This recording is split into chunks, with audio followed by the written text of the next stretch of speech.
Hi everyone and welcome to 10 Minute a Day Maths on the 9th of August. Let's dive straight in. So, if you haven't completed it yet, just pause, have a go and then come back and press play on the video. So, fluency. What is the formula for Pythagoras? Now this is one of the formulas you need to know. Pythagoras is a squared plus b squared equals c squared. Okay, so that's the whole formula. A and b are the two shorter sides in a triangle and c is your hypotenuse, the longest side. So your hypotenuse is always opposite the rectangle. Okay, so formula a squared plus b squared equals c squared. Okay, next one of my favourites, a simultaneous equation. So we've got to solve 2x plus 5y equals 15 and 3x plus 5y equals 20. Now I use these little ways to remember. So same sign subtract, different sign add. So the first thing I'm going to do is I'm going to make sure that I have a common coefficient. Okay, now common coefficient is the number next to a letter and we want it to be the same for either our x's or our y's. Now we can see here we have a common coefficient for our y's. They've both got a 5 next to it, so that bit's perfect. Then we're going to look at our operation. If it is the same sign, so each one is add or each one is subtract, we're going to do same sign subtract. If they're different, it's different sign add. Now we can see here they're both add, which means we're going to be doing same sign subtract. So step 1, we're doing same sign subtract. I'm going to have my line underneath and I'm going to subtract. Okay, now you can swap it around if you want, but I will show you how either way you will get to the right answer. So for what I'm going to do, swap it around because it is a little bit easier. So 3x take away 2x is just x and 20 take away 15 equals 5. Okay, now if you had it the other way around, you would have ended up with a minus x and a minus 5. And then to get rid of the minus, a minus and a minus makes a plus. So you would end up with x equals 5 anyway. Now, we've worked out what x is. Our next step in simultaneous equations is substituting this number into one of the two equations. Now, I'm going to just label them 1 and 2. I'm going to substitute it into equation 1. So I'm going to draw another line underneath just to make it really clear what I'm doing. Now, remember I found x, so 2, and my x is now worth 5, so I put 5 in brackets, plus 5y equals 15. Now, we're going to multiply 2 times 5, which gives you 10. So 10 plus 5y equals 15. Then we're going to minus 10 from each side. This will cancel out this 10 here, which means we will be left with 5y equals 5. And then we're going to divide by 5. And that means y equals 1. So we can see here we've got x equals 5 and y equals 1. Now, if you look at the screen that I've got, in a test, you would need to show all your working out like this. But if you've got the calculator, the FX991, you can put it in there to double check your answer because they have a simultaneous equations function. So it's a nice way to double check your working out. So always double check. So we've done that question. Excellent. Let's have a look at our next one. Another thing I love, inequalities. This is a really nice activity today. So it wants you to solve the inequality. Now, when we're solving inequalities, we're going to solve it as though we would do a normal equation. But this time, we're going to be using that inequality symbol the whole time. So we're going to start with the plus 5. We're going to do the inverse. So we're going to minus 5 from each side. That leaves us with 3x is less than 20 minus 5, which is 15. Then a number next to a letter means multiply. So we're going to do the inverse to multiply, which is divide. So we're going to divide each side by 3.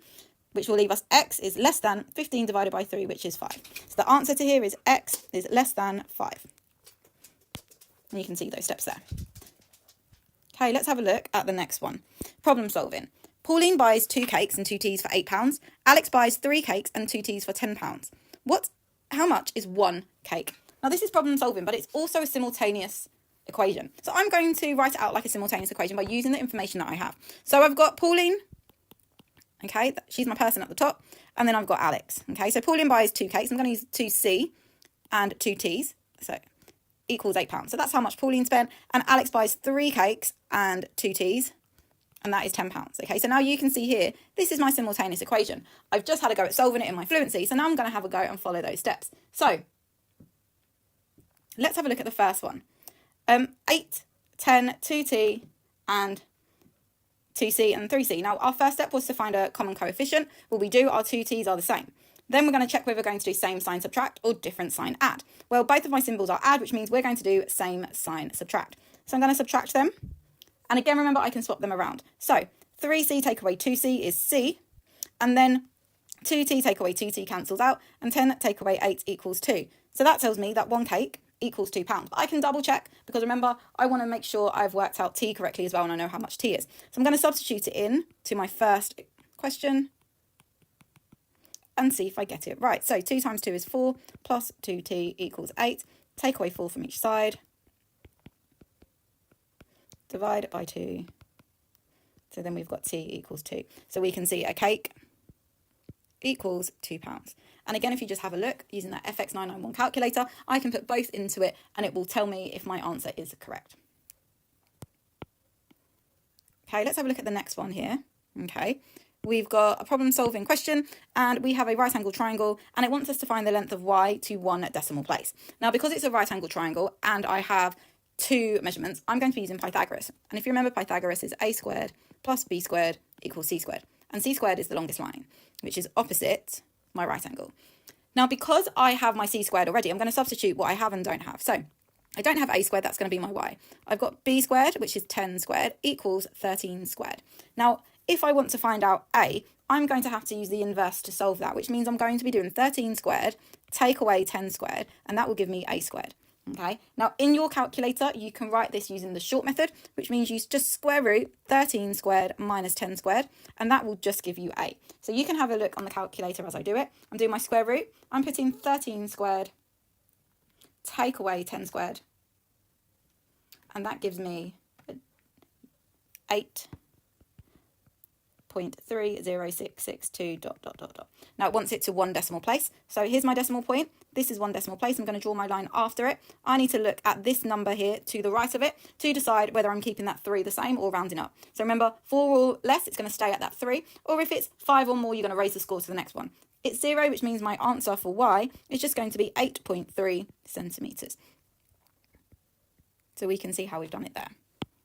And this is, let's call it it's the short method, but it sounds a lot funner if you say cheat method, even though it's not. It's the short method, but what you're going to remember, short method or the cheat method. Okay, let's have a look at the last one. So past exam question here. 3 kilograms of flour cost £4 and 5 pence. 5 kilograms of flour and 6 kilograms of sugar cost £11.85. Work out the cost of 2 kilograms of flour and 5 kilograms of sugar. So this is a multi-step problem. What we're going to do here is, firstly, we're going to have a look at our cost of sugar and flour, and we just want to find 1 kilo of each. So I'm going to start here. Well, 3 kilograms of flour equals £4 and 5 pence. Now I want to work out 1 kilogram, so I'm going to divide by 3, and because I'm using ratio, I'm going to divide by 3 on the other side. So £4 and 5 pence divided by 3 is £1 and 35. So that tells me £1 and 35 pence for 1 kilogram. Now, if I've got 5 kilograms of flour, okay, let's have a look at putting that in. So we're going to go up to 5 kilograms, and that means we're going to times by 5. So now we're going to times £1.35 by 5, which gives us £6 and 75 pence. Now, 5 kilograms of flour and 6 kilograms of sugar cost £11.88.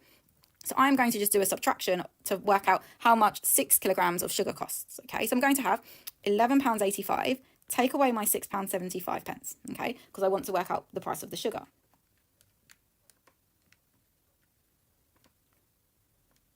So that means it's going to be £5 and 10 pence. So that means if I go to my sugar now, 6 kilograms of sugar, okay, equals £5.10. I want to get down to 1 kilogram, so I can use it as my unit to work it out, which means I'm going to divide by 6 on each side. So that gives me 1 kilograms equals 0.85. So it's 85 pence. So now it wants you to work out the cost of 2 kilograms of flour and 5 kilograms of sugar. So I'm going to use the 1 kilogram for each one for sugar, and I'm going to use that and put it into brackets. So I can see here, I've got 2 at 1.35 plus 5 at 0.85, okay? And I want to work out what that equals. So in my calculator, you can see I'm going to use my brackets, okay? I'm going to have 2 times 135 plus 5 times 0.85. And that gives me £6 and 95 pence. So the cost of 2 kilograms of flour and 5 kilograms of sugar is £6 and 95 pence. And what I've done here, as you can see, is I've used ratio to go back to 1 kilogram. So it's the same amount, and then I can scale it up. Okay, so I've scaled down and then I've scaled up. Tune back in tomorrow for our next 10-minute day maths.